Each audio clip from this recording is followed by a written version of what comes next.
Ale kumanga motema moto yaya.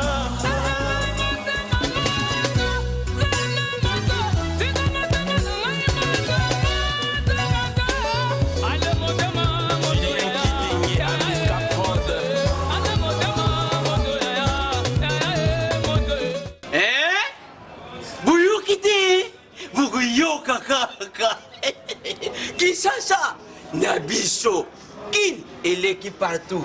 Kin et l'équipe partout. Kinshasa et l'équipe partout. Kinshasa et l'équipe partout. Kinshasa et l'équipe partout. Kin et l'équipe partout. KNB, Kinshasa et l'équipe partout. Mbote chers téléspectateurs et sengakoye ba que vous êtes belé, ni bosa ba poste de télévision na bino pour la kolana magazine na bino bolingaka mingi KNB. Micro et KNB qui taki na terrain pe soleil qui na ba kinois pour na koluka koyeba. Héritage nini musée Laurent Désiré Kabila. Atikela ba congolais. Président Nabiso Laurent Désiré Kabila. Tanga kota qui en tout cas a changé qui mboka na biso ya Congo. Premièrement il a liboso na retena qui ataki déjà propre nanu na Kinshasa. Afuta qui ba enseignant, afuta qui ba fonctionnaire. À l'époque là, j'étais étudiant. Tous allez vraiment bien. Ma BOE siko ezalaité. Adali mutu mona ba idée belé. Oya salaki mboka na biso ya Congo tozwa biso moka en charge. Makambo tout et ça les maka awa. Na yebi à l'époque là zo ki ba collègue na biso mo boya isa na campus bazao sala makambo minene. Ponga azali na yese. En tout cas, adana souvenir ma kasi na papa wana. Pour tozalaki bien social. Pour Nangai, pour le musée Kabila, bon souvenir les a. Musée Kabila, c'est un héros. C'est un héros. Ceux qui ont autant de héros dans le monde. Le quoi Martin Luther King, le quoi Kwame Nkrumah, musée Kabila place parmi les héros. Musée Ayako Pope Saka Nzela. Les lois sont tous aux élections dans Mboko. Nous tapons si Gouane est un musée.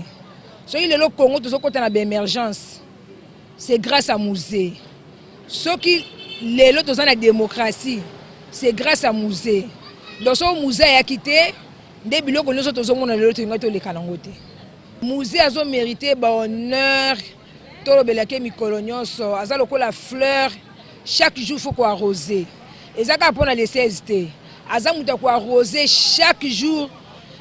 Donc chaque jour ce que la mouki a to kumisi nzambe faut que c'est un nzamba musée Kabila. Donc c'est un héros yende le lot ce qui démocratie sur la RDC ce qui émergence c'est dans la RDC donc grâce à musée du fait que tu regrettes presque bisonios non pas parce que tu es congolais même africain tout entier en Afrique tu regrettes départ à musée bon tu as souvenir à bien. Et là, il y a malamu on retenir dans le musée d'abord à la dictature. La première des choses. La deuxième, après qu'on se prendre en charge. Et surtout nous les jeunes. Vraiment, on va souvenir à bien. Tu as vu que nous avons un projet bien. Il y a un monde qui a meka kosa la ngole lo mais bazo koma kakate. Parce que le musée c'est un nationaliste. Si je parle de Kabila le père namona directement grand nom ya monde mobimba. Parce qu'avec Kabila le père à combattre et l'eau morobiso auparavant on a osali la ngote c'est-à-dire l'eau comme ça nini namboka o to vivara na dictature à cette époque là biso to zaba amiki à l'époque de Mobutu mais sauf que tondo yo compa parana na biso dictature ezali makasi il y avait pas la démocratie mais avec Kabila le père a instauré système moroboé population tu peux parler tu peux dire même n'importe quoi à la télé.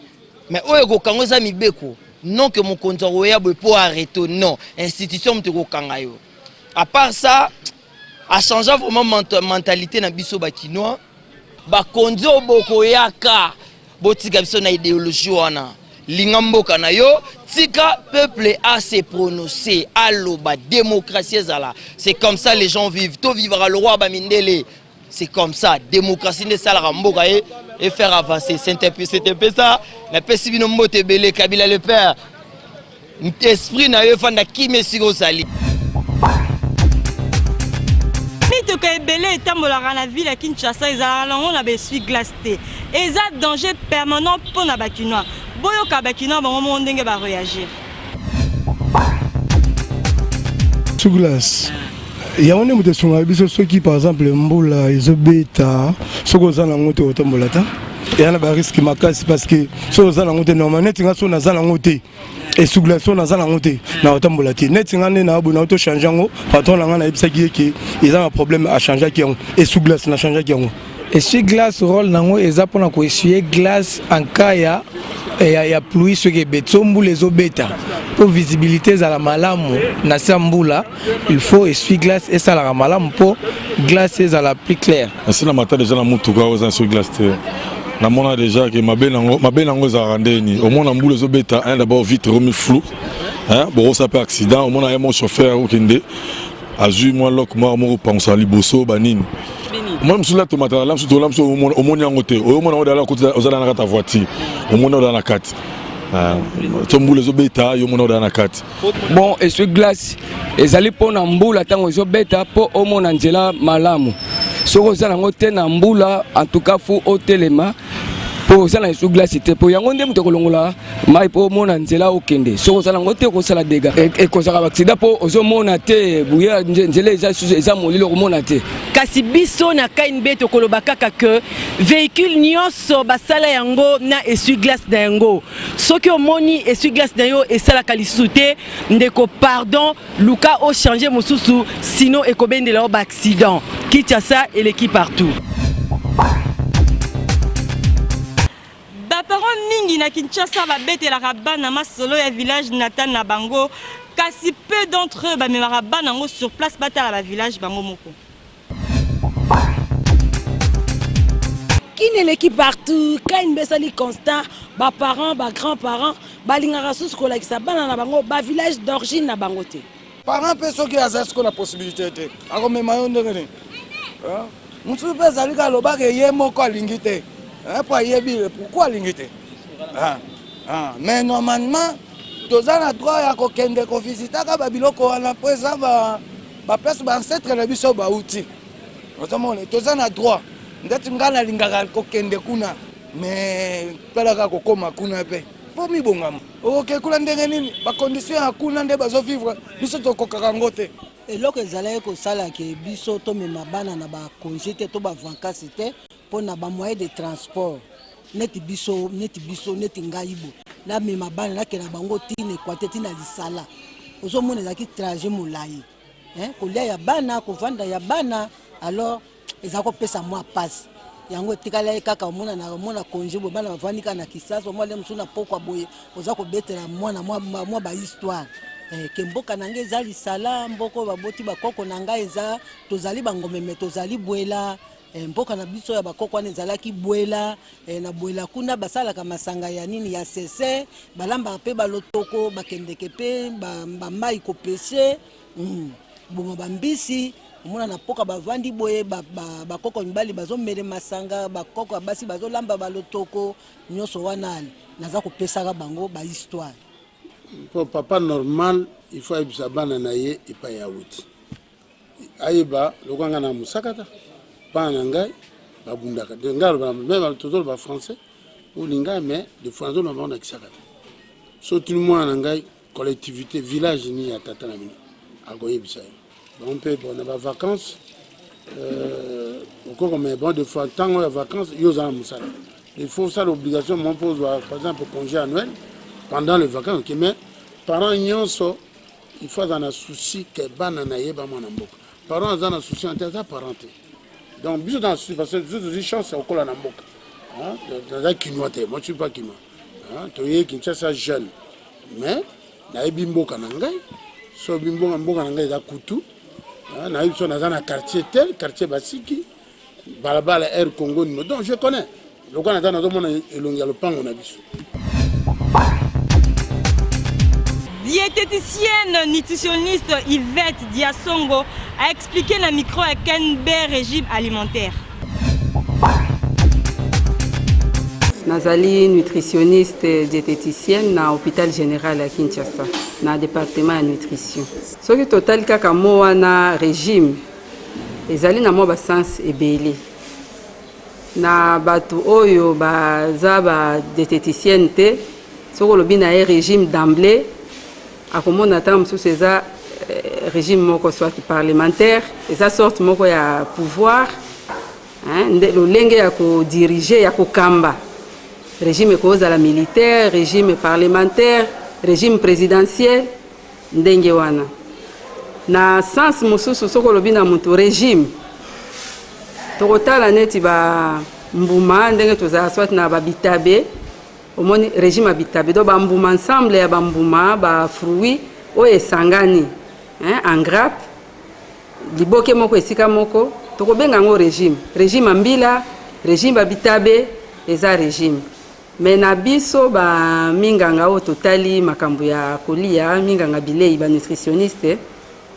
soki olobi na biso régime tokoyebisa bino ke régime ezali lisanga ya baregle mitindo soki tokoki koloba oyo batie esika moko moto asengeli kolanda baregle oyo moto asengeli kosuivre pour na bonne conduite ya kolanda lolenge nini mutu asengeli kolia ensemble des règles à suivre en matière de nutrition ya hygiène alimentaire ezali lolenge mutu asengeli s'alimenter de façon équilibrée complète variée wana pour na biso ezali régime baminganga ndenge na lobi régime ezali art moko ya s'alimenter de façon équilibrée complète et variée et esengeli munganga diététicien nde alandela yo mpo apesa yo banorme oyo esengeli baregle oyo esengeli mpona olanda baconseil wana malamu mpo ozala na bokolongo na banzoto KNB esali constat que bafille kinoise mingi boyeba korepasse te mpe koguma bilamba te surtout ya mibali.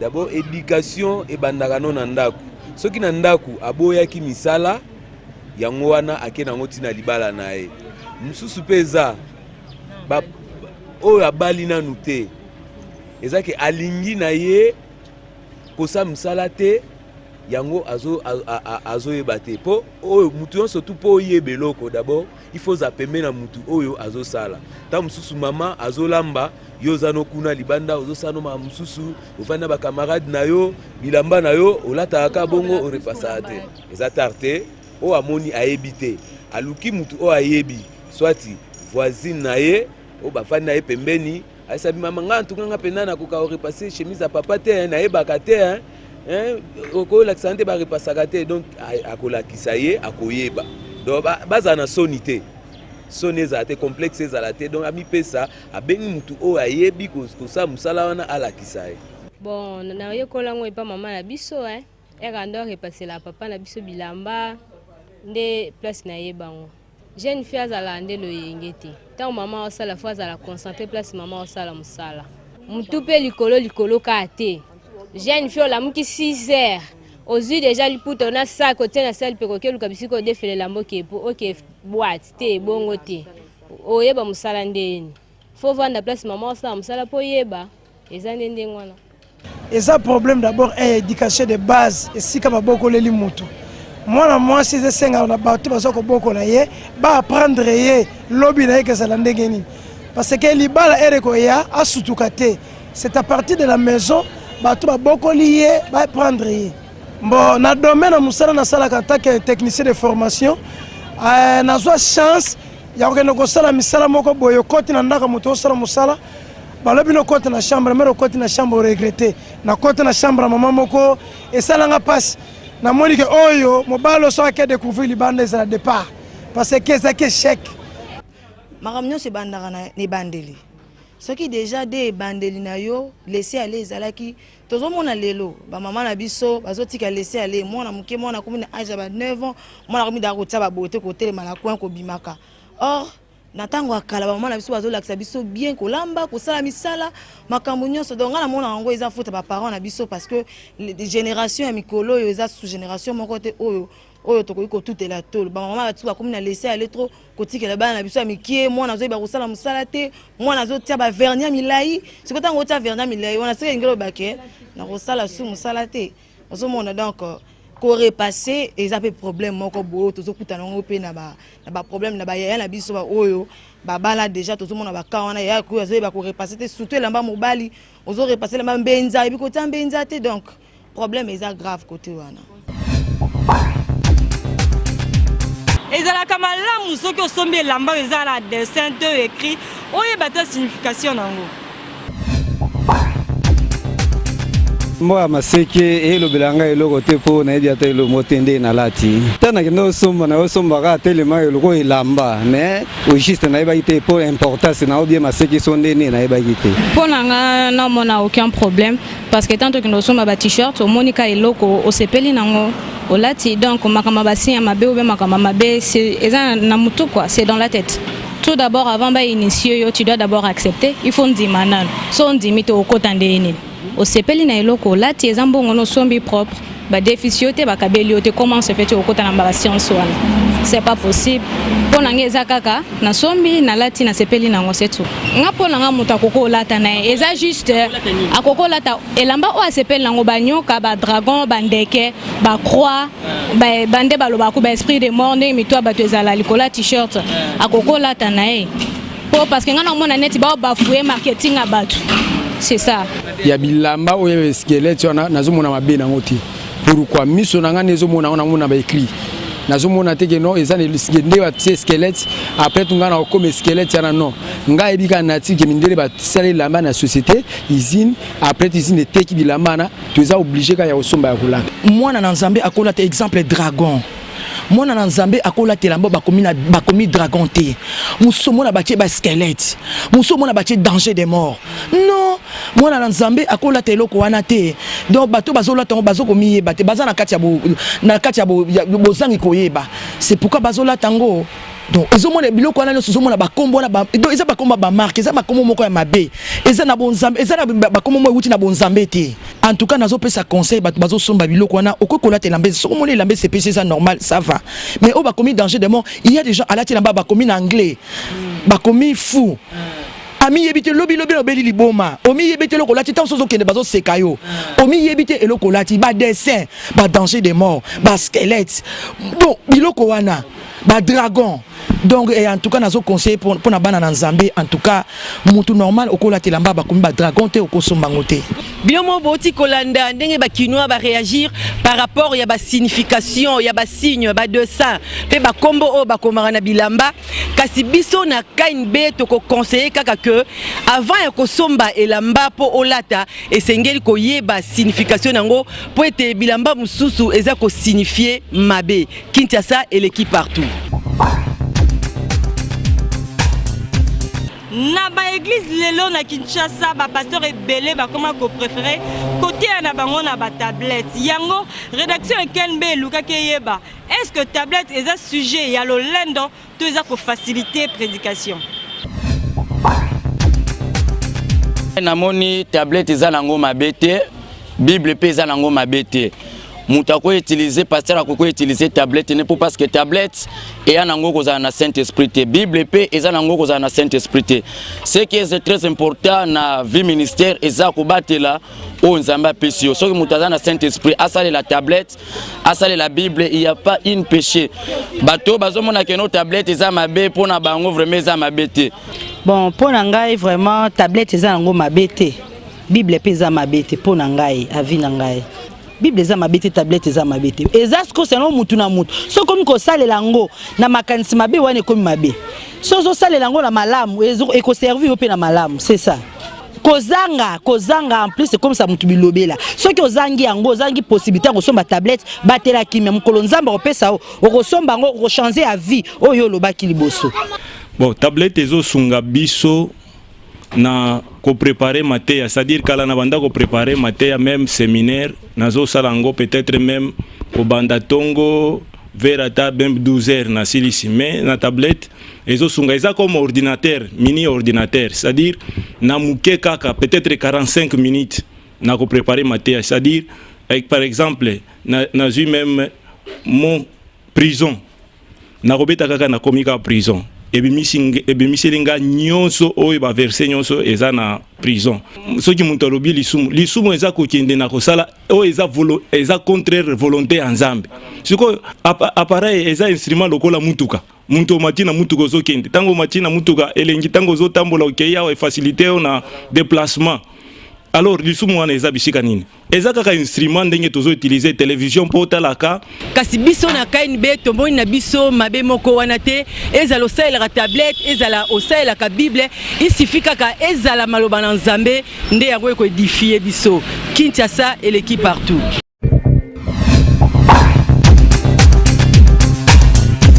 En tout cas, jamais koki kozanga rubrique na bino bolingaka mingi selfie kanga photo buka kingo peseka moke bo continuer ba photo na bino na page Kinshasa na biso KNB. Bakina ba réagir contre l'étargie à Commission nationale de censure oyo bazalaka na yango pour la censurer ba clip vidéo ya ba chanson étrangère neti américaine pe nigériane mingi ezalaka tourner selon ba mers na bango et dérangeaka ba famille kotala ngo mingi. Ezali d'abord ezali culture na bango ya kola ba civilisation na bango ya ezala ndenge wana bo ndenge batika yango eleka na TV na biso siko biso moko nde total en tout cas ngai personnellement na sepelaka na moi ba âge na lagi moi un peu jeune na ba musique net ya ba américain na kolinga James Brown bon nga ba o mususu wana en tout cas pona nga personnellement na sepelaka na nga na ba makambo na bango penza te mais nga na moni penza ta censure ngo ya biso ezokende bien te po makambo ebele ya mabe ezoleka par rapport ya oyo ya mindele biso nde mutu tozotala ngo eza lokola biso nde mutu toza consommateur ba image na bango alors batala avant ya kolekisa ngo batala po biso nde toza boye toza ba noir toza ba congolais toza na ba culture ya oyo ya biso pendant que bana na papa na mama papa bana bavandi na salon na ndako bolekisi image ya ba mindele wana biso nyonso tozolanda ngo qu'est-ce que ça va faire à nous? Donc au moni eloko oyo bazai koloba wa ovia uti koloba censure tout le monde c'est l'état na biso zéro censure pensez mon tout bêtise na bêtise ya mindele zali biso moko batu tozo lukaka kotia ba parce télévision na biso ba mindele batu ba romanyango biso muto ko manye makamna na biso et le BPV ya mo yeba makamindele akipa ngote ya mindele avant ileka eza biso censure ka oya biso muto ko lekisa ou pas ou banze mona mindele na ba suspect eleka kate parce que eza culture na bango ndenge via lobby culture na biso bezali ndenge tozotika oya mindele teza mabe elekana wana pour na ko beka teza complexe nous marque wana et on va faut kolongola ba complexe pour même était bango c'est mabe bo lekisa pour na nini parce que ça bien parce que TV des comme de bala mki batala ba TV mikuba tous mo vont la place mo ta musuna ta famille kota bloka ndengwana et malamu te batunde censure oya biso balongo la complexe wana censure exacte pourquoi parce que tant que bazo tala ba américain bazo sala wana pona bangolo mais au contraire ceux qui va moni ya biso awa na pese exemple typique ya Kofi Weranson JB on est au monde que non bah tu vraiment bah juif et n'attend un belé à kolobela mais ouais bah américain donc c'est comme si bah autres trouvent un normal or c'est un normal c'est quoi pour mes que non gouvernement na biso que nous ça nico réparer et c'est la caractère que non il est censé ya kotika ya ba américain et pasaka ya biso koto et pasaka donc c'est en général ceux qui va moni que bah ça censé ya kopekisa ya biso koto comme nous sommes les bantous bah pekisa paye en hier et ça m'a arrêté. Bolandi réaction à Bakinois na micro ya KNB. Biso ya KNB tolobaka kake. En tout cas commission à censure longola complexe censurer chanson Oeza ya mabe.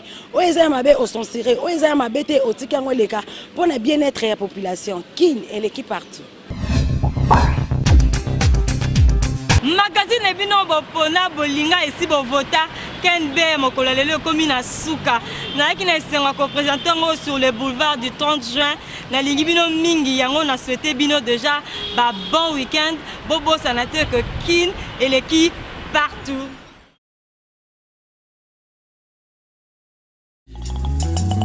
Ale kumanga motema moto yaya